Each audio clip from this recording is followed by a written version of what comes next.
here from BMG Tax and Accounting Services. Whether you're a small business owner, a manager at a medium-sized corporation, or a self-employed freelancer, the team at BMG Tax and Accounting Services is here for you. We offer comprehensive bookkeeping and tax services designed to keep your finances in check. Keeping track of your finances takes a fair amount of time, energy, and patience, and you probably have a lot of other things on your plate. So don't struggle to keep up with all that number crunching and paperwork. Our bookkeeping services are designed to make your life easier so you can focus on what you do best. At BMG, we're dedicated to client satisfaction, and we are prepared to go the extra miles to earn your business and trust. We pride ourselves on attention to detail in all that we do, and we're ready to put our skills and knowledge to work for you. For more information about our services or to schedule a consultation,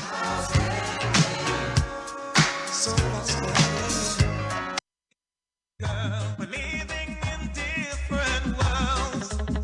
It's over, there's no turning back now, baby. Friend zone, I'm leaving you alone, 'cause lovers can't be friends. Oh, no, no.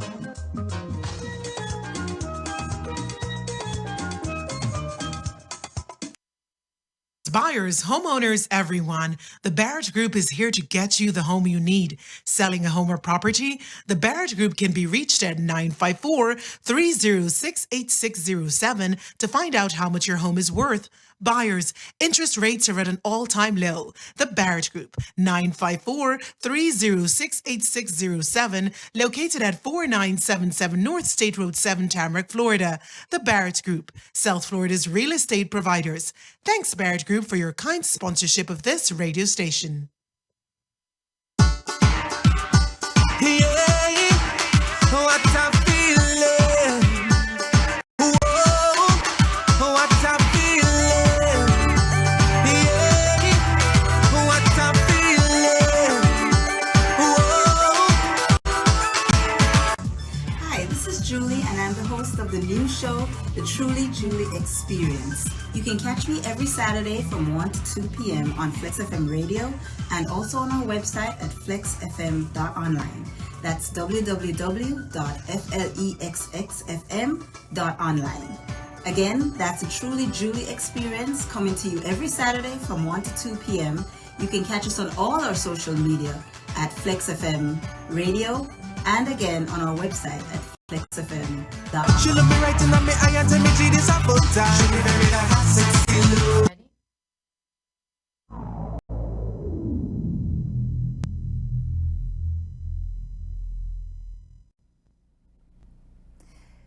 Good afternoon, everyone. Welcome to another episode of the Truly Julie Experience, a show that covers topics in fashion, entertainment, and lifestyle.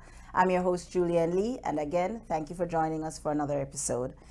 Today's very special guest is a gentleman who has one foot planted in technical pursuits and the other grounded in creative and entertainment endeavors, specifically reggae and dancehall music. I think he's an appropriate guest for, to start off February, which is Reggae Month. So we're going to hear a bit about, how he's involved in reggae music and all of that a little bit later.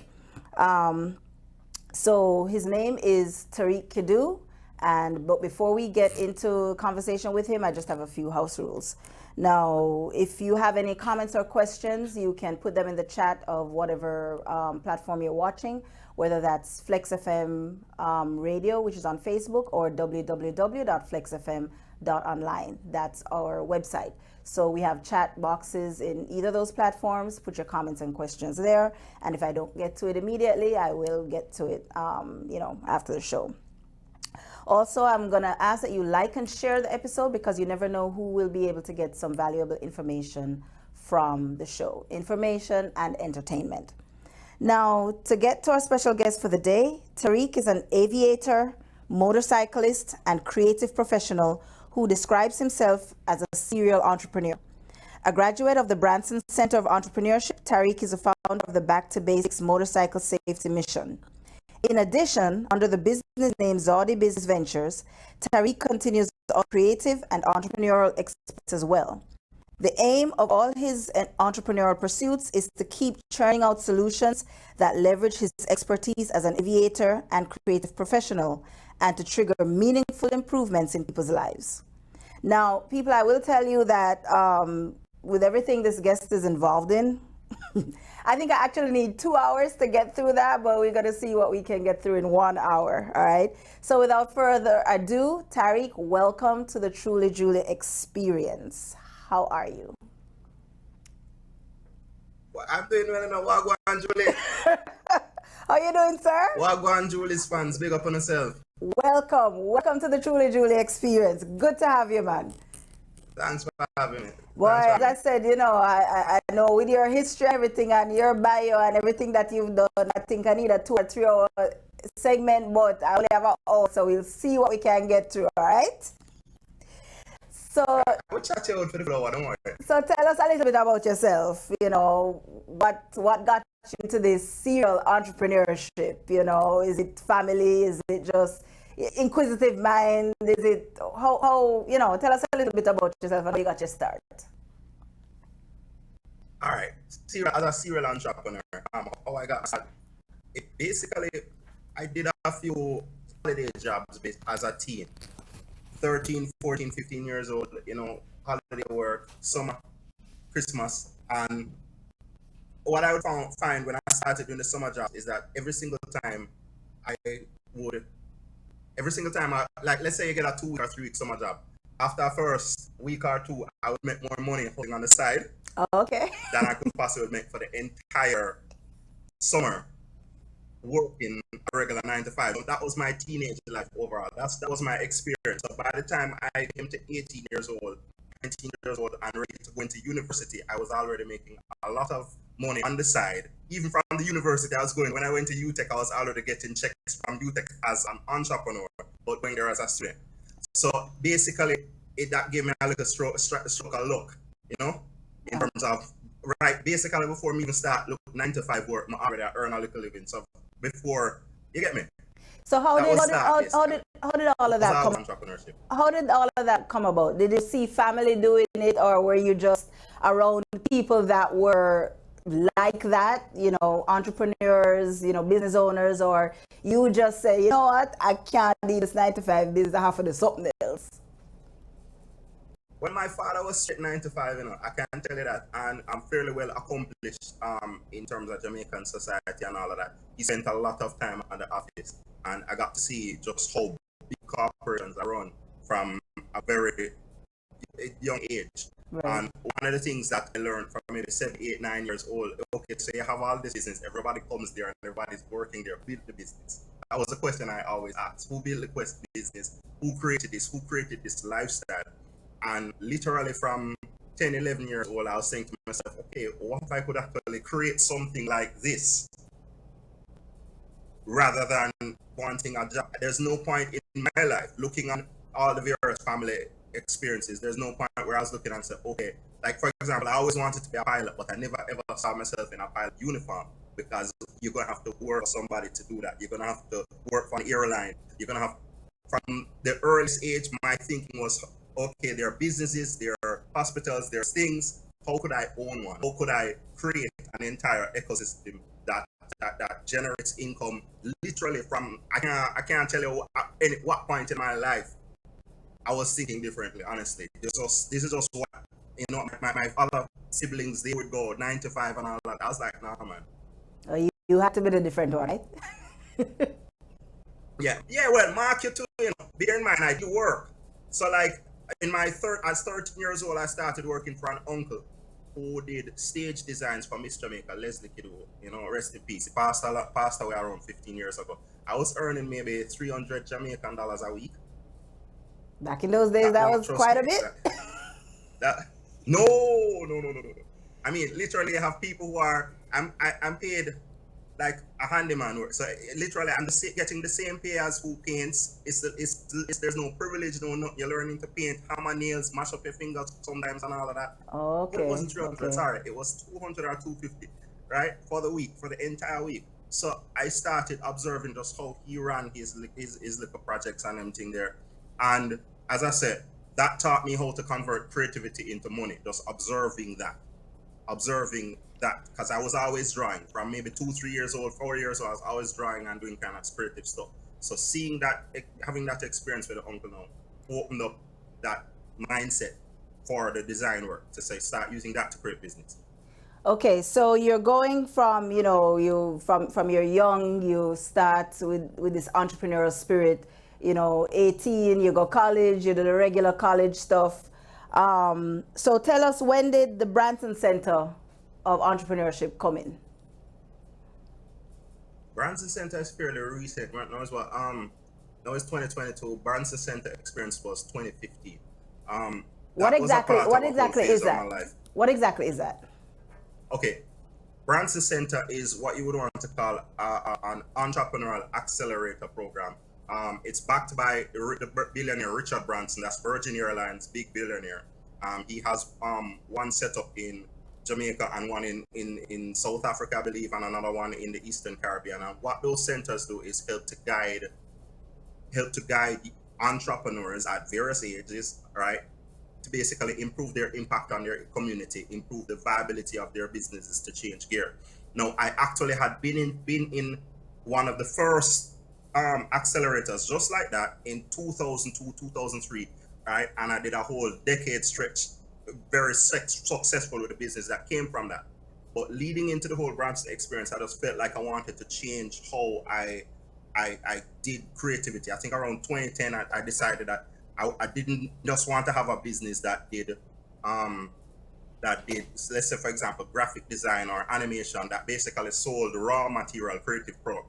And I decided I wanted to actually create the businesses that Right. for example, somebody will hire you to do to do a whole set of ads and all kind of something, right? And you end up getting a very tiny slice. I wanted to actually create businesses that were leveraging content so that you get more of the long-term value of the intellectual property. And that was the direction that I was trying to push. And it wasn't working at first. I started around 2010, it wasn't really working out. Yes, you're still making money, but you're not breaking through the way you wanted. And Right. I joined the Branson Center to try and get one of those businesses going. It wasn't even the back to basics, the BTB thing that became successful. Okay, so So that was gonna be my next question. When you went into the Branson Center, was it with the project that we're gonna be talking about now, or was it something totally different and then it morphed completely into different what it business. is? Okay.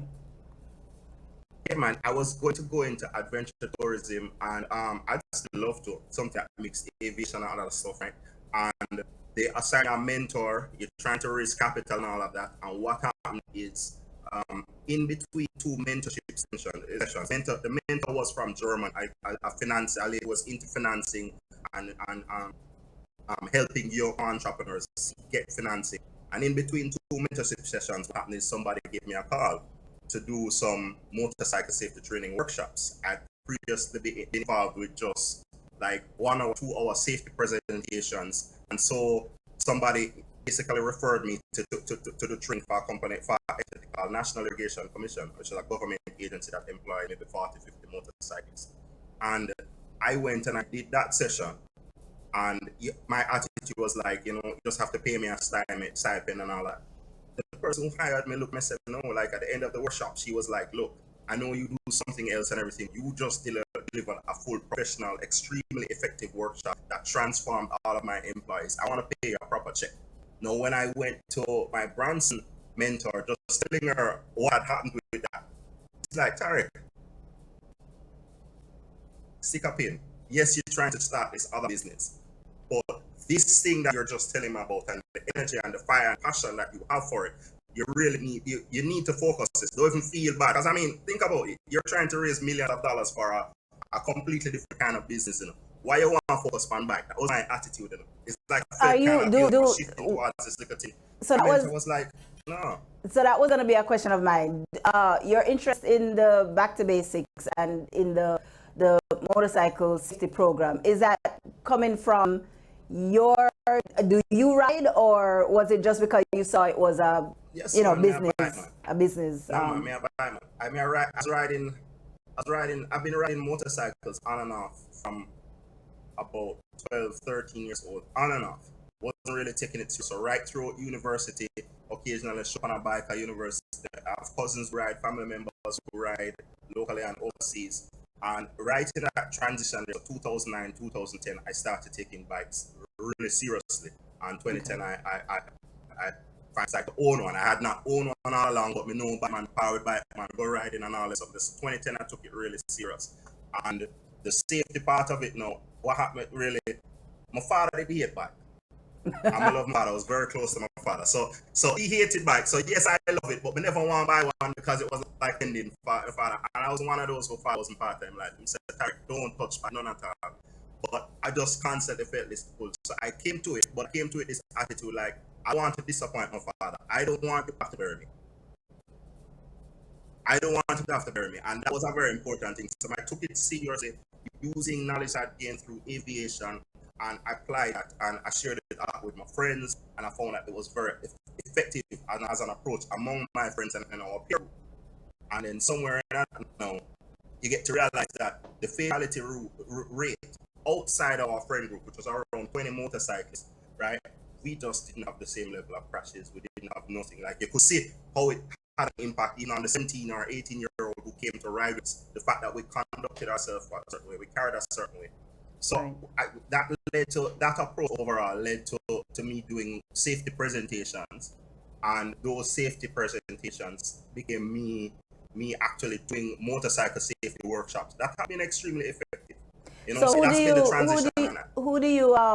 okay, so you've turned your personal interest into a business, these workshops. Who do you approach for implementation for these workshops, and how has the response been towards the program? Okay, initially, quite surprisingly, the first people we approached were government people. Because I didn't necessarily like their approach to how the motorcycle safety thing was going. Fatalities were going up dramatically, and we approached them to look, we want to do something in a classroom, and they were like, huh? You go get them a bike man in Jamaica, them look at discipline man, and them are go sit down in a classroom for an entire day. Which planet you born on? That was the attitude. Okay. That was the attitude. So I decided that, boy, look, since they don't really get it, because bear in mind that motorcyclists themselves who worked for government, who came from the same inner cities, were saying, do it, it will work. Okay. So I decided I was going to do it no matter what. We're going to find the funding, but have a little YouTube channel coming. I never even know, say, at the time, say, it was actually paying me. So I had a whole heap of YouTube money, just like a pilot. And I said, I'm going to try something. I reached out to the same friend group. I said, make me push about, and I'm going to help me with this. And so I decided to start doing an outreach workshop. Now, at the same time, I reached out to Sandals Resorts International. They were in the peak of winter season. They said, what, Tarek, we'll help you soon, but not yet. I also drew on my old corporate background, Insurance Association of Jamaica. The person leading it was somebody who I'd known through business for 10, 20 years. I said, what, I'm going to try something this Sunday coming, Can you show up? I said, what do you mean? I said, no, can you just come and see it and see if you think it makes sense? Right. And so I went out, we executed. I literally walked through communities around Ligani, found motorcyclists, all right, convinced them that there was free food, convinced them that it would be work that worth a few hours at a time. Free food always brings them, right? Free food works. Free food works, man. It works. And so we had this event, and it just happened that Insurance Association of Jamaica did send a representative to just observe to see if it could possibly make sense. Mark, I was going into that thing with a previous relationship with the Insurance Association of Jamaica from another capacity. Them say, what, we know that because I kind of credible person. Let me see if we can pull this one off. And same so. That was the very first event, Okay. But you say the response from actual motorcyclists were initially positive, right? So did you have to turn? Yes, man. Did you have to turn the opinions of corporate or who you approach to fall in line and say, okay, this program will work? All right. In terms of corporate, Sandals Resorts International, we didn't have to do any convincing. They had tried different kinds of things in Negril with bike taxis and stuff like that in Negril, Jamaica. They didn't need much convincing, but at the same time, we had to be able to align with them. So that was a question of timing. Okay.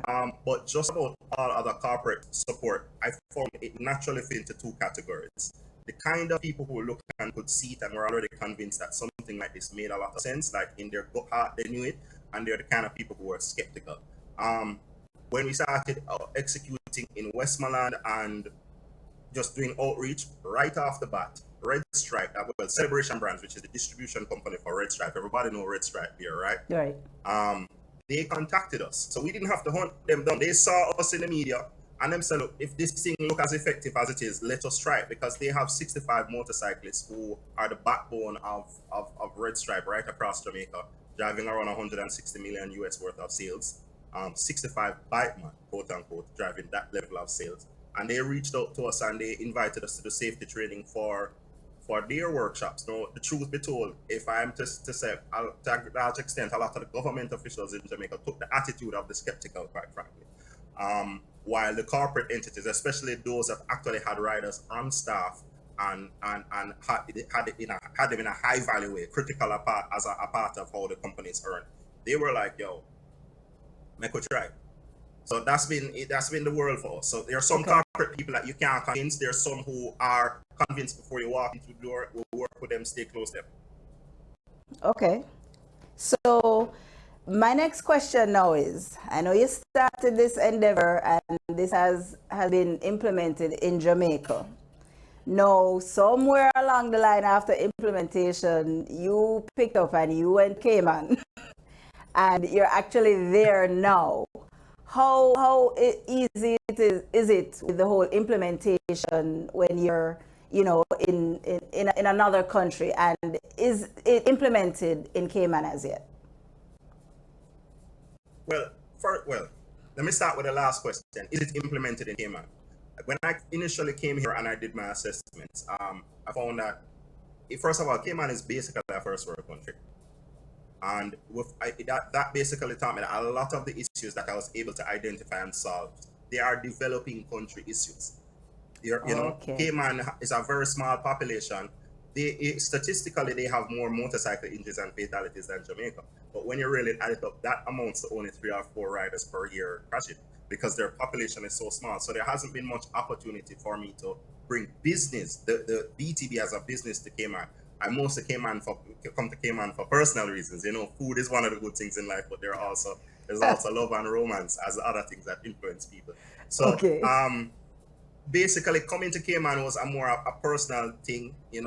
Not married with child, family, and all of those things. Right. But at the same time, I made a decision based off of the value that I saw BTB bringing to Jamaica. I made a decision I'm not going to let it go. So my lifestyle was always remote business, back and forth. You go back when you have lots of projects to do. And cut a long story short, I think it actually helped me as a business person, because I was always hands-on and directly involved in everything before. When I started moving in between Jamaica and Cayman, which is 2016, 2017 coming forward, it forced me to delegate a lot more, forced me to rely on trust processes, trust systems, right? And that continues to be a very important transition for me as a businessman. Right. Okay, so in the last, exactly when did B2B get implemented, and when did Back to Basics get implemented? Okay, we first started doing just presentations, started around 2013, 2014.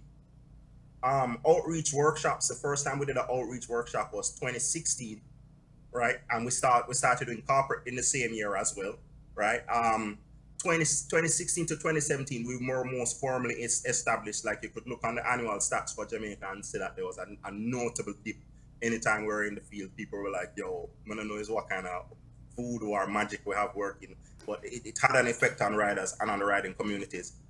Right. So that's why I asked the question when it was implemented, because has there been a marked difference in the fatalities or even accidents? And then the next question after that is, what do you think is still needed in order to progress the program even more?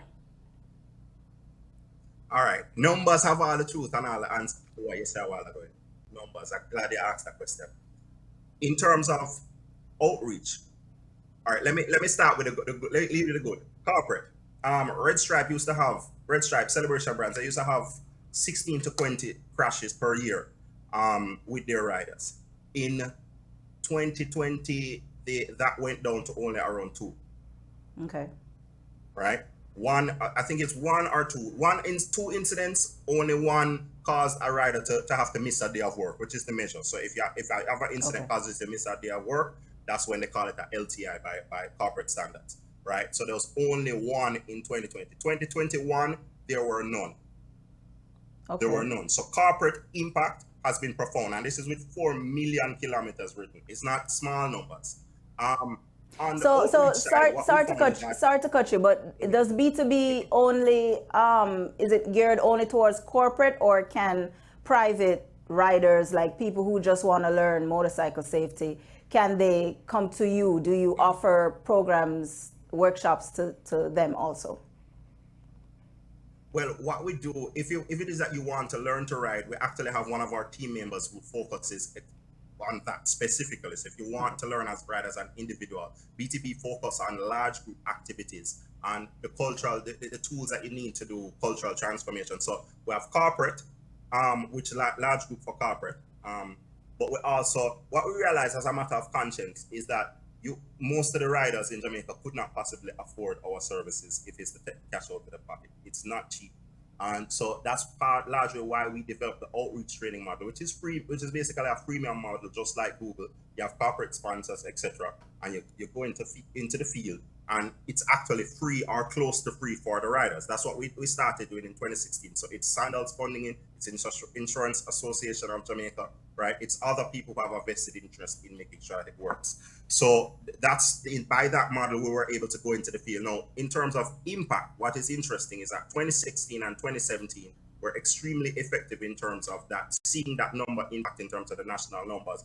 But we also began to get a lot of pushback from government.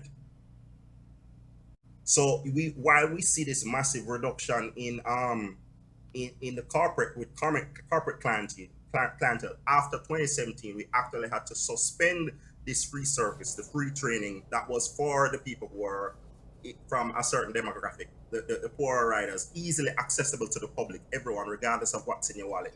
And we had to suspend that. And since we suspended that, the numbers have gone up dramatically. It's now about 300% increase. It's ridiculously high. So we've had this situation where there are a lot of political and bureaucratic issues that don't necessarily want a private entity like BTB being so highly successful in things that are free to the public. That's what I kind of saw. There's the politics of that. And at the same time, we have statistics, in corporate that says that it's actually extremely effective. When we came in, we heard of 80 to 90% being the world standard for motorcycle safety training.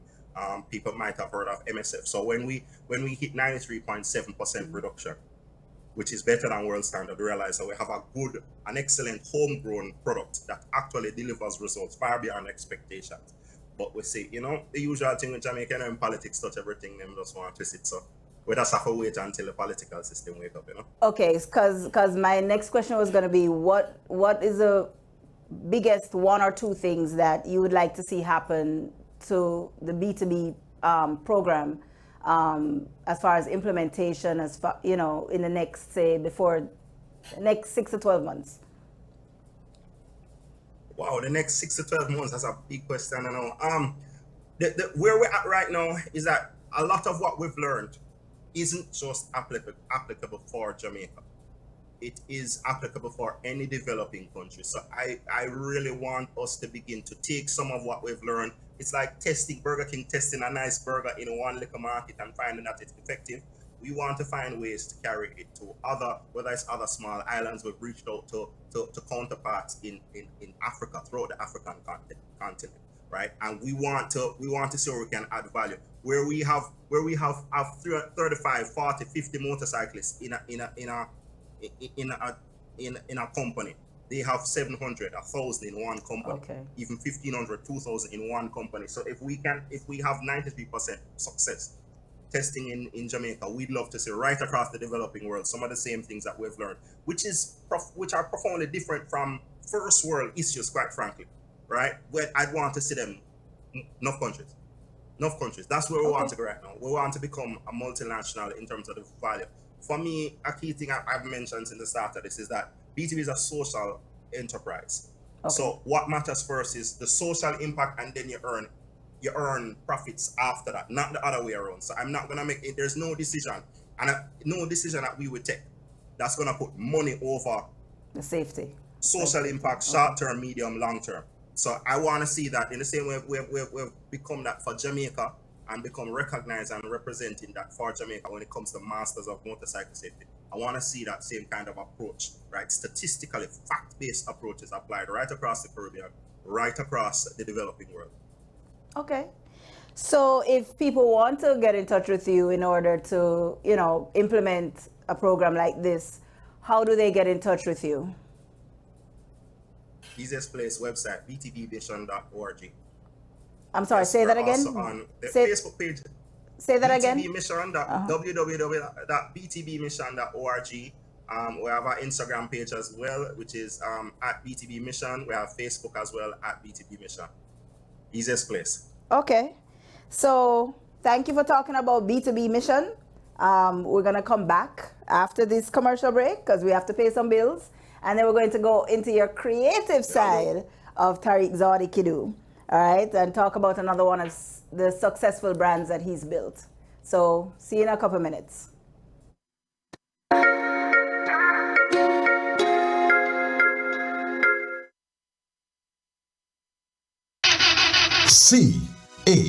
CAR Caribbean Auto Resource, located at 5270B North State Road 7 in the city of North Lauderdale. We have a program built for tax time. Our program includes $500 minimum down payment, cash or trade-in. Qualifies after 30 days on the job. $1,600 minimum income. Units up to 13-year-old. Mileage up to 150,000. Yes, everyone's approved. That's Caribbean Auto Resource. Once again located at 5270B North State Road 7 in the city of North Lauderdale. You can contact us by phone at 954-399-3787 or 954-557-9907. Don't forget about our referral program.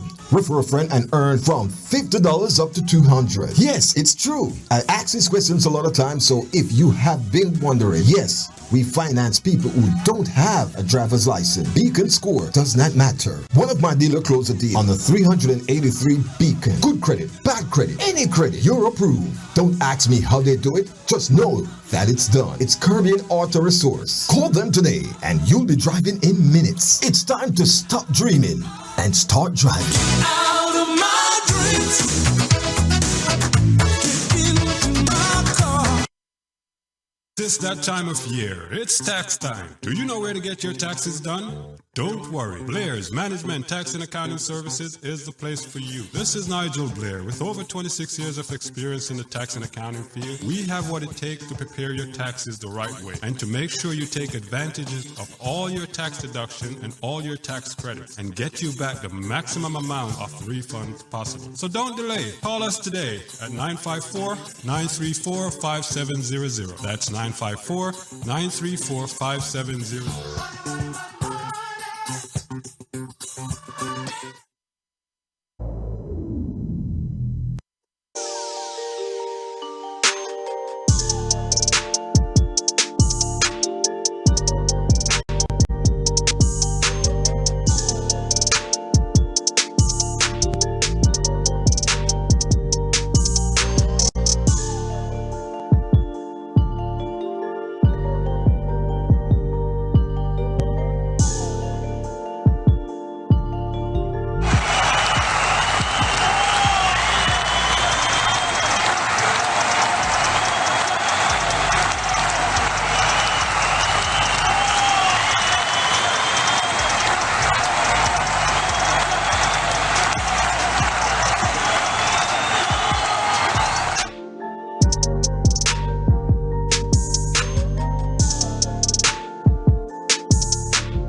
Again, everybody, welcome back to another segment of the Truly Julie Experience. Before we get started, again, I'm going to ask that you like and share the episode. You never know who will be able to get information, entertainment from the episodes that we do. Here again with Tariq Kidu, founder of Zaudi Business Ventures. In the previous segment, we discussed his start in entrepreneurship and his Back to Basics mission program, which aims to reduce motorcycle accidents and deaths. Now, in this segment, we're going to be delving into his creative endeavors, which are rooted in reggae and dancehall. And we're going to do this by discussing one of the other brands that he created and operates called Reggae Rocket. Now, since February is recognized in Jamaica and other parts of the world as Reggae Month, this segment I feel just falls right in with that. So, Tariq, how and when did Reggae Rocket get formed, and what exactly was that business about, or is that business about? Okay, so last question first. Reggae Rocket was about distributing music videos and promotional content right through the reggae dancehall genre, right around the world. At peak, it was around over 80 countries. I mean, it's been a while. I started it. The concept came to be around 2002, 2003, which is a really long time ago, right?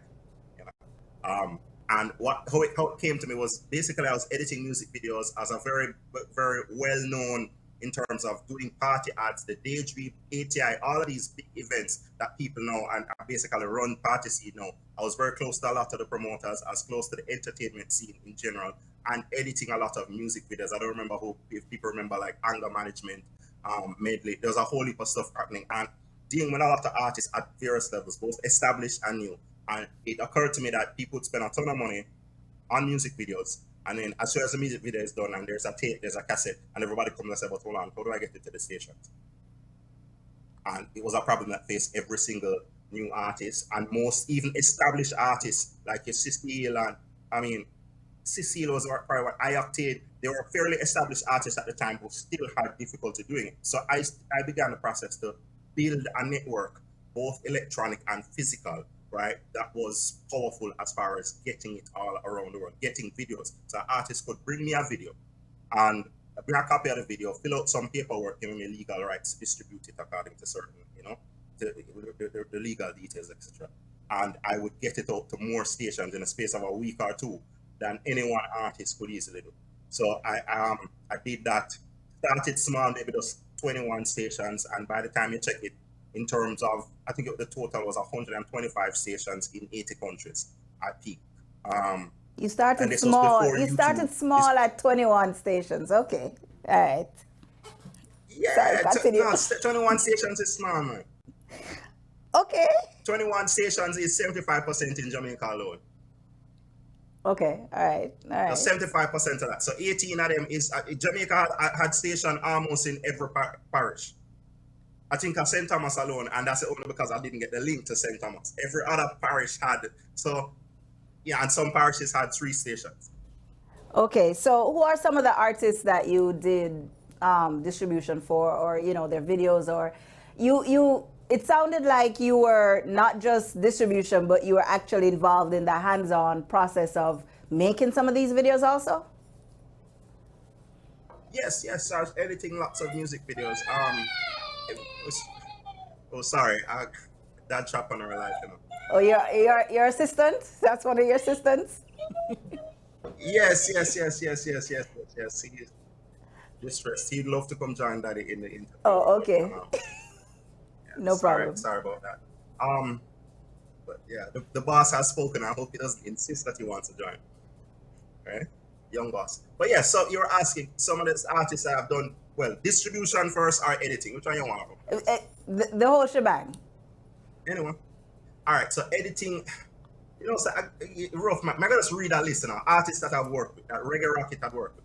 Spice, I never edit for Spice. I never edit for Shaggy, but the distributor, Spice, Shaggy, Omi, Bounty Killer, Vibes Cartel, Morgan's Heritage, Beanie Man, Cecile, Gentleman, Alba Kiprich, Alain, Voicemail, Idonia, Chris Martin. I did for Sly and Robbie, and even Mavada. Mavada's very first video, which was management. I recall just editing that video, and him coming at the studio, stand up beside me, look over my shoulder, and say, editor, go and wait in, man. It's very, for me, was just transitioning from being a barber to being an artist. So it's I swear to you, I can't remember every name. It's been such a wild journey through entertainment. That was a particular phase in terms of my creative period. Just coming up with videos. I think Anger Management was #1 music video in Jamaica, all charts for like 8 months straight. You know, nowadays you play it and it doesn't compare quality wise to anything that's on TV. Right. But that was, yeah, that's a give you a good picture of what. Cecile, oh, don't make it. Oh, gosh, I miss it. Did I say Cecile? Yes, Yes, oh, you I did. did. Yes, you did. Enough artists, man. Enough Now you artists, man. mentioned Enough artists. you mentioned one name or what set a name, one act that you had an association with, and that you did, one name in that list, that you say they helped you and influenced you greatly in your creative journey, right? And that act was Sly and Robbie. How did that association come about, and exactly how did they influence you? Why? How did they influence me? First of all, big up anybody who friends with Robbie. Robbie coming like an uncle to me. Sly coming like, Robbie passed away recently. Right. I hear tomorrow them having, they're having public, Yeah, he's public viewing. viewing, etc. Really close. I know Sly and Robbie from around 1992, 1993. From I was still in khaki. Oh, Yeah, high high school. school. What happened? Yes, man, literally. What would happen? What would happen is that my neighbor owned one of the biggest studios in Jamaica, right? Mixing lab. So that when all the international artists came, that's the studio that is Right. either that studio or Tough Gang they would go to. And Slam Robbie was based there. So I would get to go in, even in my school uniform, I'm at the studio, sitting in the back of the studio. And a lot of people never know who I was. I'm just this young guy, and they just treat me as Frank O'Neill, nephew, the guy who owned the studio. And I'll sit there, and that's how I met Sly and Robbie. That's how I was basically just like a fixture, somebody who's just interested. Marky, I'm not a musician or any of those things, Right? I just like the industry, the music. And that's how I met Sly. And just over the years, the greatest influence with Sly is just observing their creative process. I mean, they're musicians. I play music and I create tracks, but I'm not necessarily a musician. Watching the discipline and the process that Sly and Robbie have had over the years, right? Year after year, decade after decade, watch big artists, whether it be Beenie Man, Bounty Killer, whether it be Gwen Stefani. You get what I'm saying? Artists of calibers way beyond Wyclef. Just watching artists go into studio with Sly and Robbie and see the calmness that they deal with everything. See, every Thursday it's the same studio unless they're on tour. Every Wednesday it's the same process. Every I can tell you which day of the week can go bank. And I can say, I've had the opportunity to sit and talk with both Sly and Robbie. As a young person, I had the opportunity, and them saying to me, say, boy, explain to me how they live. I mean, for example, I recall Sly looking at me and said, well, looking at me in this creative business, you must always live as if the last big check you got is the last big check you're going to get. Okay. So, good advice. And I will never forget that. You understand? Just explaining that as a creative person, your fiscal discipline is #1. So, you might just get enough money to buy one new car, all at once, cash, right? Or new house, whatever it is.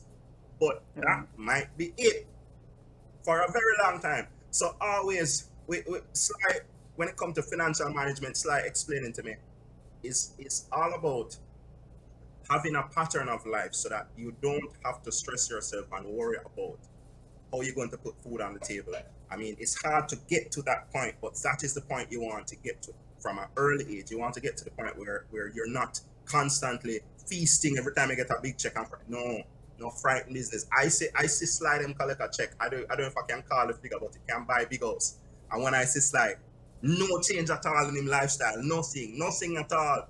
So no, nothing. I think that's something that, focus, and and learn from that. And up to now, I see artists that have not learned that lesson, whether they're veterans or especially the new ones coming up. How do we get them to learn that lesson? The fiscal, the financial lesson. It's bigger than that, though. All I talk about is lessons from Sly so far, When I talk about Robbie yet. All right, so what's the biggest lesson you learned from Robbie? Listen, I cannot tell you. All right. And I heard an interview the other day that was on a program with an artist, Joshi, and everybody accused Joshi. Joshi deal Yeah. with Joshi deal with badness and all kind of stuff. Right? Let me tell you something. Everybody who know Robbie Road knows that Robbie was a bad man. As a young man, Robbie never ram, Robbie never play. You understand? Robbie made the transition from that life where the only weapon that he would use to slay people, right? To in any shape at all, and he would slay millions with him base. Robbie made the transition from a young ghetto youth whose life could have gone a completely different direction and could have been a nuisance to society, to be somebody who was respected on a national and an international level, one of the top 20 bases worldwide and all of that. And so, best believe to have seen Robbie as a young man, hot-head and have little cash in the streets, having Robbie calm me down. You know, when you're hot-head and you might stop by the studio and something go on, an argument go on, and Robbie will just look for me with him cigarette, him have a way for smoke him cigarette on the stick and say, sorry, you need to cool it.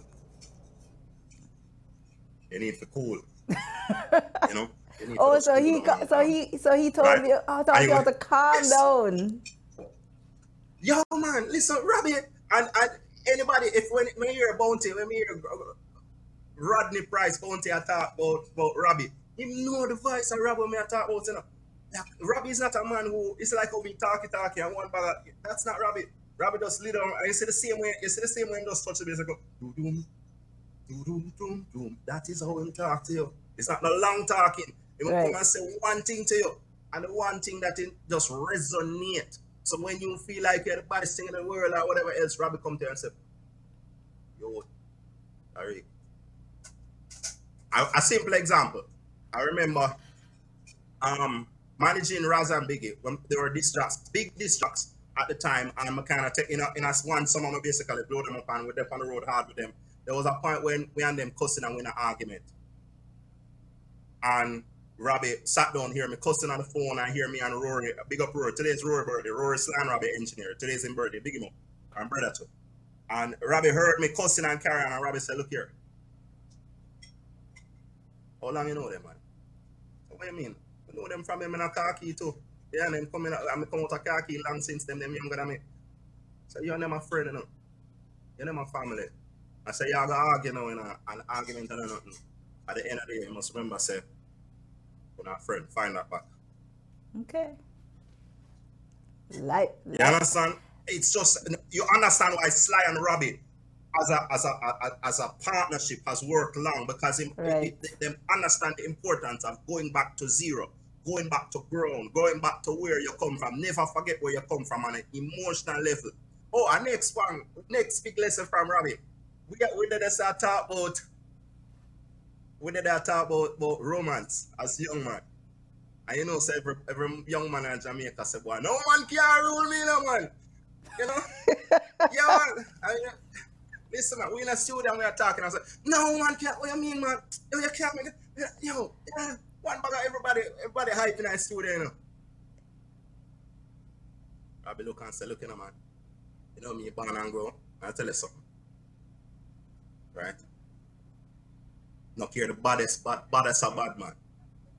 No much how bad them a road, bad them say them as a road, you know. When them woman get them bored. Living I walk, I see it in a man. Listen to me, no man. Any man, the man say, any man who go on like say, the woman can't mash him up. Yeah? I'm not gonna use certain word because it's now 2022, but I don't use the exact word of how you describe it. Please don't. I'm just saying, boy, any man now when a weak for woman is a certain kind of man. You have to understand, say, this idea, say, as a macho man, your woman can't broke your heart. That rubbish. Him say, you're not no ghost, no care if them a bad man, kick off the wicked man at the end of the day. If them get money, they feel it. For me as a young man, because him as a man, we look and him basically tell us as big bad rubbish, say, look at a man, if you get money, I got bad too, you know. Simple. Well, okay, so I have some random questions for you. And we basically went over the first one because my first question was going to be, what do you think is the biggest mistakes that reggae and dancehall artists are making now that not helping them to not progress? And I think what covers that is the finance part, you know, and just you know, the whole heap of warring with people, with other people in the industry, right? So I think that covers that one, right? So the next question I have is, I know by now that you're familiar with the whole Ladies or Marian Hall issue, right? And where some artists are saying that, you know, right, where she says some artists are in a race to hell with the music that they're singing now, especially the female artists, and some of them knock back against her, says she started and all of that, whatever. Now, there are two opinions that I've heard so far. I've heard that, you know, some people are behind her, backing her, say, yes, she's totally right. And then others are saying, boy, she right, but maybe our delivery in how she talking to these younger female artists could be better. What is your opinion on that? I mean, all right, that's a controversial issue. First of all, I want to big up Shensia. All the lick aside, a topic of the song, I never liked the topic of the song, and I never liked the content of the video. A lot of the things, more things. As a video, first myself, I never liked it. But you know what? Big up Shensia for being one of the most disciplined artists that I've ever come across. That is from 1992 till now. Right? A lot of people see him say, Shensia, complexion, me, and tell you, say, I've only interacted with Shensia maybe an hour in life, in all eternity. But in that hour interacting with her on two separate occasions, I get the impression that this is a girl who stays focused in a way that many managers, many people in the industry would love. And even with this incident with Marian Hall, with Ladies Hall, we see that discipline. Because all who want to get drawn in and drawn out, Shensia say, yo, I'm not respond to that. Right. That is, don't respond to negativity. And if people have to big her up for that because she understands and she stays focused. No, other than that, there's Marian Hall. I've met Marian Hall in many occasions. Never met Ladies Hall. Why I say that is going in the studios, in Slam Rabbit Studio, Sharon Burke office, in all kind of contexts. I've crossed paths with Ladies Hall, and the way how she presents herself now, as in the side, is always how she was to me. The way people would see her now, saying I'm Marian Hall, the preacher and Rary, has always been the demeanor that she's carried. No matter other people have had interactions with her for said, boy, she, you know, such a wicked. I'm not discounting any of that. But I honestly feel like what she's expressed is true to her. It's even more true than the lady saw that people saw on stage. And I can appreciate why a lot of people might not accept it and might look on it and say, she's a hypocrite. Honestly, I feel like Lady Star was a hypocrite. I feel like to go on the stage and sing a lot of the things that she was singing and be the person who I would have seen, right, and talk to, and to do some of the things she used to do in a dance hall, all of that was hypocrisy. That was not the Lady Star. That was not the Marian Hall side who I ever interacted on any occasion. So you can't judge her because that's the first time I'm kind of hearing something like that, because everybody is saying no, that Marian Hall is the hypocrite, but you're actually saying based on how you met her, so it's all about perspective, that you're saying Lady Star is a hypocrite to who you know. Yes, I'm not hide and talk. Okay. Lady Star was a hypocrite. I'm not tell no lie. That is like a young lady come into the industry and she just decide that this is what she have to do to make it, and she just have to do it, right? But to me, I always felt like she was fully aware at every point that what she's doing is not her. It don't matter what anybody else want to judge, you know. Everybody else can have their own opinion, you know. But she knew in herself that this was not right with her. And that's how I take it. A lot of what she said. No disrespect. That's just perspective that I've seen. Now, Mark, I've heard lots of stories. I've heard people say, yo, including Rabbit, say, boy, saw no play, you know. She not ramp with our business, you know. You know, I hear people within the industry say, yo, she not ramp with our business, you know. When she decides to get vexed and war, she go war fully, you know, and she don't play. All of those things are true. But for me, it's okay for somebody to just reach a point in her life where you say, you know what, I'm not about that anymore. You know, nothing wrong with that. In terms of the fact that she a go get up and judge all them young lady, you know, that is a whole different conversation per se. There, all of those young ladies are entitled to take it how they take it, and you know, because they don't have the perspective that I might have had, and they might not even want to ever meet Lady Saw or Marianne Hall. You know, Right. that's their right. You know, one thing in a life, I don't rush to judge people like that based off of hearsay. You know, them present themselves and stay consistent to that, then fine. I mean, I don't care whether she was a prostitute before in life. I don't care, nothing like that. At the end of the day, she decided that she was doing something she don't want to do it anymore. She want to transition to something else. She want. That's her right. Why? When I waste some time, I judge. You know, stay clean, Right. clean after the thing, man. Okay. Last random question. Who you think going to win Grammy this year?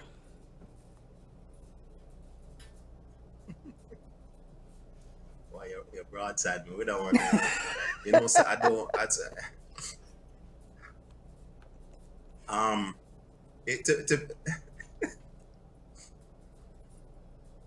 Tell you the truth, how much time it postponed now? Well, once for this year. It was supposed to be, I think, in February this month, but it's put off until April. That's what I'm saying. Like I don't even remember who nominated to me for the I don't remember. I don't run it down like I don't. You know, if I don't run it down like that, honestly, I don't. It's all about just living it and loving and shaking off people and with them accomplishment. I don't really get myself into So now politics. you're not going to answer your Right? question. If you were to sit down and tell me, right now this minute, right, who is in the running, I'll tell you quick who is going to win. Okay, today. Let's say Grammy was tonight. Now tell me who in the runnings right now and I'll tell you. Huh? No, tell me who is in the runnings for Grammy right now and I'll give you my pick right now. Okay, so there's Spice, there's Etana, there's Soja, there's Sean Paul, there's Gramps, and Jesse Royal. Why? Yo, that's hard though, you know, man. No, listen, because anything I say now, me I go affect, yo, Gramps, big up yourself.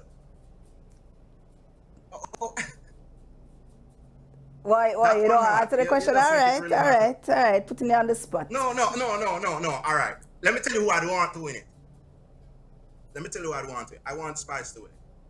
Why? Because of how hard she's worked. I've seen Spice from Liquor Hairdressing Parlor, Portmore. I mean, she come check me herself. So she's one who has expressed a lot in terms of colorism and all of that. I don't agree with a lot of it based on what I've witnessed, but I know it's her reality. And I love and respect how she has dealt with and transitioned from how she was as an artist, 2002, 2010, how she has tackled those beasts, those monsters, how she has defined herself. The one thing that I would have said, Grace Hamilton, may I ask you, please, just load the costume now, man. That's the only thing. I want you to get the Grammy. I honestly want you to get the Grammy, but I also want you to focus on the bigger thing. Because at the end of the day, yeah, it matters. That's all me I said. Just focus on a bigger picture. Sometimes the argument, people just draw you out and I'm gonna take your energy, just drag on your energy. Right? I want Spice get the Grammy because to me it would be fitting based off of the work that she's put in, which I respect. I respect the fact that she the old-fashioned way, is not. I mean, all right. To compare Shensia and Spice, Shensia is almost a perfect artist in terms of her attitude.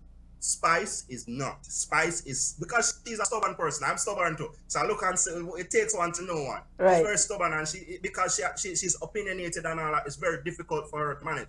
No, what that has translated to when it comes to Spice is that she has had to come into her own as an artist, right?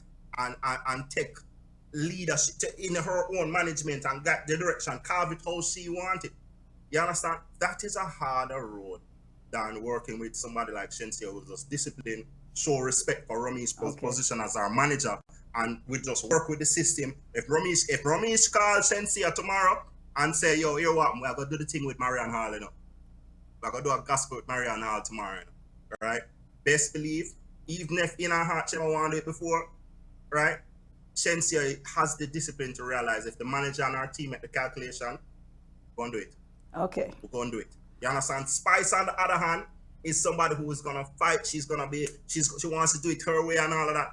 I would love her to have as a crowning of that path that which worked for her, which is for I'd love to see her with the gram in her hand. Okay. And take the crapper and say, yo, look, this is stubborn people triumph. You understand? So I'll relate to that. I love it. Love the answer. Love the answer. Never expected that rationale, but love the answer. So now we have only a couple more seconds. Now, how people can get in touch with you? So what is Reggae Rocket doing today? Oh, what is Reggae Rocket? Okay, so the brand is there. YouTube has changed the music video world, so few people watch music videos on TV anymore. But I want to use the brand to add something else. I'm going back to my roots with Reggae Rocket. In terms of reggae aviation, I've been a pilot since I was a young person. I want to do, there's no aviation in reggae, meaning there's lots of the things that I loved as a young person. They're not a part of Jamaican culture at all, and the reggae dancehall culture. So I want to do something Reggae Rocket. I mean, I have a new tagline, Reggae Aviation Adventure, and I want to reposition that brand completely where that's concerned. How people can contact me, the best way to contact me, Twitter, at Zadi on Twitter is the easiest way, or Facebook as well. I'm Tariq Zadi Kidu. By the way, Zadi, everybody know me as, I don't know who this Tariq Kidu fella is. Well, you've been answering to the name, so I think you know who him is. Yeah, well, I'm just saying, just look me up. I'm very open. Easy to access, easiest number to find. If the Prime Minister did want to call me tomorrow, could I call me? No. If he want to call me at the end of the interview, he could call me. I'm very easy to access. Okay. So Tariq or Zadi, thank you for joining the Truly Julie Experience today. That's all the time that we have for today.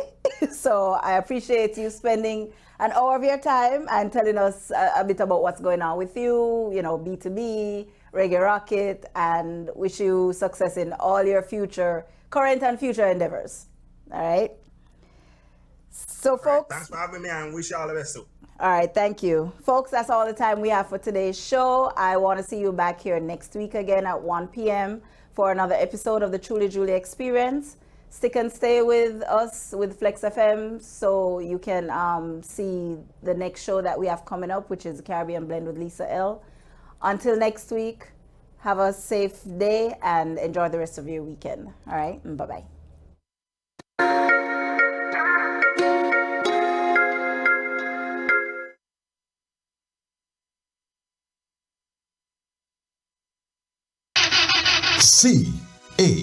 CAR, Caribbean Auto Resource, located at 5270B North State Road 7 in the city of North Lauderdale. We have a program built for tax time. Our program includes $500 minimum down payment, cash or trade-in. Qualifies after 30 days or